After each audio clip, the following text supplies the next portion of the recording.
다음 시간은 저희 디스플레이 담당, 디스플레이와 전자부품 담당 이기종 기자 모셨습니다. 기자님 안녕하십니까? 네, 안녕하세요. 오늘 점심때쯤 기사를 하나 쓰셨어요. 예. 제목이 샤프가 애플의 카메라 모듈 공급망에서 빠진다. 예, 샤프가 간단히 설명을 좀 해주시죠. 예, 샤프가 애플 내년 아이폰 모델부터는 카메라 모듈을 납품하지 않을 것으로 예상된다. 그래서 남아있는 업체들의 수혜가 예상되는데 국내 업체는 LG이노텍이 있다. 이런 내용이었습니다. 그러면 올해까지는 샤프는 아이폰에 카메라 모듈을 공급하는 거고 예. 내년부터는 안 들어간다는 얘기인가요? 내년에 나올 모델이 아이폰 16 시리즈인데 지금 여기에 필요한 카메라 모듈 개발 과제를 샤프가 참여하지 않고 있습니다. 애플이 보통 제품 출시 앞두고 2년 동안 그 부품 개발 프로젝트 진행하는데 지금 거기 들어가 있어야 내년에 납품할 수 있는데 지금 없는 걸로 봐서는 내년부터는 샤프는 빠질 것 같습니다. 그러니까 모듈이 바뀐다는 거죠. 항상 새로 들어간다는 얘기는. 안 들어갔다는 얘기는 그러니까 내년 그 모델용으로 카메라 모듈을 개발을 하는데 조금씩 바뀝니다. 근데 거기에 개발 과제에 참여하지 않았다 이겁니다. 샤프가. 이게 샤프가 애플하고 되게 오랫동안 같이 해왔잖아요. 예. 뭐 예전에 그래서 폭스콘이 샤프의 그 디스플레이 부문을 살 때도 애플하고 관계가 있다 보니까 또 샤프 디스플레이를 샀다 뭐 이런 얘기도 나오고 했었는데 이렇게 오랫동안 해왔는데 갑자기 샤프가 왜 빠지게 됐나요? 샤프가 예전에는 잘했는데 네. 최근 한 3, 4년 동안 보면은 좀 카메라 모듈을 잘 못 만들긴 했습니다. 그리고 못 만들면서 뭐 폭스콘에 인수되기도 했고 네. 그래서 수익성이 계속 나빠졌고 그리고 최근에 아이폰 그리고 아이패드 후면에 뭐 TOF 모듈 들어가고 네. 그리고 올해는 폴디드 줌 들어가게 되는데 이렇게 그 부품 사양 바뀔 때 그 개발 잘하고 고객사 대응 잘해야 되는데 샤프가 좀 잘 못했던 것 같습니다. 그러면서 그 LG이노텍 점유율이 최근 3, 4년 사이에 굉장히 많이 늘었고 그래서 샤프는 더 이상 쫓아오지 못하게 된 상황인 것 같습니다. 지금 사실 뭐 하이엔드 쪽은 LG이노텍이 거의 다 하고 있다고 봐야죠. 예, 거의 다 하고 네. 있다고 봐야 됩니다. TOF라든지 망원, 광각, 초광각. 그러면은 애플 카메라 모듈 협력사가 뭐 그렇게 많지는 않았던 것 같은데 예. 기존의 공급처랑 앞으로의 공급처는 좀 어떻게 변화가 있나요? 기존에 4개였는데 샤프가 네. 빠지니까 LG이노텍, 폭스콘 그리고 중국 코웰이라는 업체가 있는데 이 세 업체가 애플 카메라 모듈 시장에서 경쟁할 것 같습니다. 점유율은 어떻게 돼요? 각각?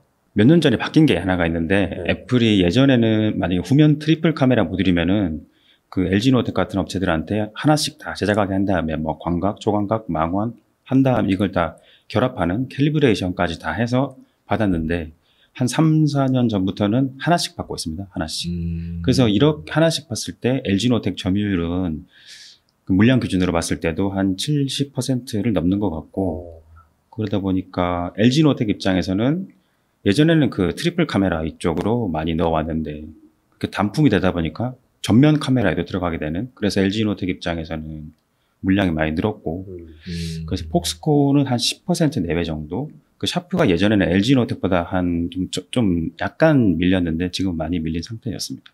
그럼 전체 아이폰에서 한 네. 70% 정도를 LG이노텍이 카메라 모듈을 공급한다는 말씀이신 거죠? 예. 네. 그렇게 볼 수 있을 것 같고. 그러면 한 곳이 빠졌으면은 어쨌든 점유율은 70%에서 더 올라갈 수밖에 없겠네요. 그럴 수 있는데 네. 이게 샤프가 폭스콘의 자회사였고 폭스콘이 아이폰 카메라 모듈을 하고 있습니다. 그래서 네네. 그 샤프가 하던 것을 폭스콘에 줄 수도 있고 아니면 코웰 쪽에 기회를 줄 수도 있고 네. 근데 기회를 줌에도 불구하고 만약 코웰 쪽에 잘 못한다면 LG이노텍이 또 반사이익을 입을 수 있는 그런 가능성이 있습니다. 근데 전체적으로 LG이노텍에는 좋은 환경이 됐다고 볼 수 있을 것 같습니다. 코엘이라는 회사는 잘 들어보지 못한 회사 같아요. 네. 한번 소개를 한번 해주시죠. 그 중국 카메라 모듈 업체고 저도 이게 이 업체의 기술력까지는 잘 모르겠고 네. 이게 국내에 잘 안 알려진 이유는 국내에서는 아까 말씀드린 그 후면 카메라에 들어가는 뭐 트리플, 듀얼 카메라 위주로 보다 보니까 코엘은 후면 카메라 비중이 거의 없었습니다. 그러니까 국내에서는 관심 밖이었던 업체였고 왜냐하면 LG이노텍이 전면 카메라를 안 했으니까. 그러니까 코엘은 그래서 전면 카메라 싼 모델입니다. 상대적으로 그쪽을 해왔기 때문에 근데 뭐 안정적으로 해왔으니까 전면 카메라를 계속 하고 있는 것이고 그래서 후면 카메라에 기회가 있을 텐데 이건 뭐 좀 지켜봐야 될 것 같습니다. 전면 카메라가 사실 뭐 렌즈 크기도 그렇고 그렇죠. 화소도 그렇고 뭐 좀 아무래도 저사형이죠. 가격도 싸고. 셀피 찍는 데하고 이제 네. 그렇기 때문에 많이 싸고 그 전면 카메라가 있고 후면 카메라에도 뭐 광각, 초광각, 망원, 그 TOF 그리고 올해 폴디드 좀 있는데 네. 말씀드린 순서대로 난도가 올라갈 수 있습니다. 그래서 네.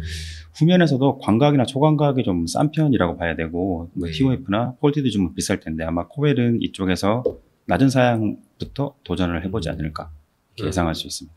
사실 이 정도면은 LG 노텍은 호재인데 사실 오늘 주가는 별로 안 올랐어요. 그죠? 네. 이게 워낙 LG노텍이 점유율이 압도적이다 보니까 네. 샤프가 빠진다고 했을 경우에 LG노텍 이익을 반사이익에 대해서는 좀 적을 수도 있습니다. 그래서 뭐 이노텍이 보면 저기 그 하이엔드 예. 말고 로엔드나 뭐 쪽에 중간 단계 이하로도 더 영역을 넓힐 수 있는 거 아니에요? 예, 그렇습니다. 그게 아까 잠깐 말씀드린 그 애플에서 카메라 모듈을 그 통으로 된 거 맞다가 몇 년 전부터 단품으로 받고 있기 때문에 LG노텍 입장에서는 예전에는 트리플 카메라, 듀얼 카메라 이런 것만 하다가 좀 그 카메라 단품으로 봤을 때 좀 로우엔드 모델도 하고 있고 애플 아이폰 기준에서 전면 카메라도 하고 있습니다. 그래서 코웰이랑 전면 카메라를 LG노텍도 하고 있기 때문에 아이폰 판매량이 늘고 코웰이 잘 못한다면은 LG노텍은 또 반사 이익을 입을 수 있습니다. 아까 설명하신 이제 폴디드 줌이 예. 올해 그 LG노텍이 CEC에서 공개를 했었죠. 아, 예. 그게 네. 폴디드 줌입니다. 이게 삼성전자는 이미 지금 쓰고 있잖아요. 2020년부터. 애플은 아이폰에는 지금 현재는 안 들어간 것 같은데 언제부터 들어가게 되나요? 올 하반기에 나올 모델부터 네. 아이폰 하반기에 아이폰 15 시리즈 나오는데 거기서 프로맥스 모델, 네. 최상위 모델에 폴디드 좀 들어가고 네. 삼성전자는 2020년부터 쭉 적용을 해왔습니다. 그러면 사실 지금 아까 코엘이라는 업체랑 예. 폭스콘에서는 폴리드 줌 렌즈까지는 못 갈 것 같고 LG노텍이 단독 공급하게 되나요? 올해는 코웰은 네. 없고 네. 샤프도 잘 못할 것 같기 때문에 네. 어느 정도일지는 모르겠지만 일단 LG노텍 점유율은 압도적일 것 같습니다. 계속 그래왔기 때문에 하이엔드 모델에서. 자화전자라는 업체가 뭐 애플 공급망에 진입했다는 얘기도 있던데. 예, 그게 폴디드 줌을 적용하기 위해서는 OIS 액추에이터 이쪽에서 좀 기술력을 보완해야 될 필요가 있었습니다. 애플 입장에서는. 그래서 네. 그 기술이 그 자화전자, 삼성전자, 삼성전기 이쪽에서 가지고 있었기 때문에 애플에서는 자화전자를 그 본인들의 공급망에 포함하는 형태로 기술을 보완했고, 그래서 자화전자가 공급하는 OIS 액추에이터는 올해 그 LG노텍이 주력으로 생산하게 되는 폴디드 줌에 적용돼서 아이폰 15 프로맥스에 적용돼서 나올 것 같습니다. 제가 OIS는 알겠는데 이 손떨림 방지 얘기잖아요. 예. 근데 OIS 액추에이터라는 거는 정확하게 뭘 말하는 거죠? 그 OIS 액추에이터가 손떨림 방지하는 그 장치 구동계를 자체를 말하는 거고. OIS 액추에이터라고 하는 거예요. 그래서 네. OIS 액추에이터가 상하 좌우를 다 잡아주는 것들입니다. 네. 그 애플 광고 보면 나오잖아요. 예, 뭐 엄마가 이렇게 이렇게 렌즈가 들고 막 움직여서. 들고 막 뛰면서인데 네. 화면은 이렇게 안정적으로 보이는 그게 OS 예. 액추에이터. 그 요즘에 거기 삼성전자 스마트폰도 그렇고 중가 스마트폰에도 OIS가 많이 들어가고 있습니다. 예전에는 네. 플래그십 라인에만 들어가다가 그래서 자화전자가 삼성전자 공급망인데 애플 공급망이 들어가니까 삼성전자 입장에서는 OIS 물량은 늘어나야 되는데 안정적으로 공급해오던 자화전자가 애플 공급망에 가게 되면은 이 좀 공급망이 좀 불안정해질 수가 있습니다. 그래서 삼성전자, 삼성전기 그런 협력사 측에다가 그 OIS 액추에이터를 생산할 수 있는 캐파를 뭐 늘려달라 이렇게 요구를 해서 최근 수년 사이에 이제 많은 업체들이 OIS 액추에이터에 진출했습니다. 네. 그래서 근데 뭐 자화전자가 애플 공급망에 들어갈 때만 해도 삼성전자 공급망에서 빠지지 않을까 이렇게 예상을 했는데 아직까지 있는 걸 보면 자화전자가 잘 만드는 것 같습니다. 네. LG이노텍이랑 폭스콘에 카메라 모듈 검사 장비를 공급하는 업체가 있습니다. 하이비전 시스템이라고. 네. 그래서 LG이노텍이랑 그 폭스콘이 만약에 늘어난다면은 하이비전 시스템이 수혜를 입을 수가 있고, 그리고 카메라 모듈 검사 장비 기준으로 볼 때 샤프 쪽에는 이즈미디어라는 업체가 납품을 해왔습니다. 네. 그래서 샤프가 내년에 빠지는 게 거의 뭐 결정됐기 때문에 이즈미디어로서는 다시 다른 업체로 거래선을 늘린다든지 그런 대책을 찾아야 될 것 같습니다. 하이비전은 호재고 이즈비전은 악재. 예. 그리고 아이폰 폴드 줌이 올해는 아이폰 15 프로 맥스 한 종에 나오는데 내년에는 16 프로와 프로 맥스 두 종에 적용될 예정입니다. 그래서 그 폴드 줌에서 많은 변화가 있기 때문에 매출이라든지 수혜 이런 걸 기대할 수 있을 것 같습니다. 네. 프리미엄 라인은 다 그러니까. 폴드 줌이 들어간다고 봐야겠네요. 예. 여기 공급망 변화도 중요하지만 결국에는 폰이 많이 팔려는 거 아니에요? LG 노텍이 올해 저 부정적 전망이 많았던 것도 실적이 네. 안 나오니까 생각보다 그렇죠. 아이폰이 뭐 코로나 기간 동안에는 견고하게 팔았는데 지금 어떻게 될지는 잘 모르겠습니다. 내년 전망 아직 안 나왔죠. 내년 전망까지는 아직까지 힘들고 올해도 지금 다 틀리고 있는 상황이기 때문에 예상치 못한 상황이고 뭐 이렇게 보통 요즘엔 하반기는 상반기 대비 뭐 반등할 것이다라는 예상 나오지만 또 내년 상반기에 대해서 지금 긍정적으로 전망하는 목소리는 없는 것 같고 그래서 어떻게 될지는 가봐야 할 것 같습니다. 그러니까 뭔가 스마트폰에 좀 근본적인 변화가 있어야 사람들이 좀 같은 게 뭐 바꾸지. 아이폰 쓴 사람들은 12대부터 13, 14 넘어오면서 계속 똑같다라는 얘기들만 하고 있어서 큰 변화를 못 느끼는 것 같습니다.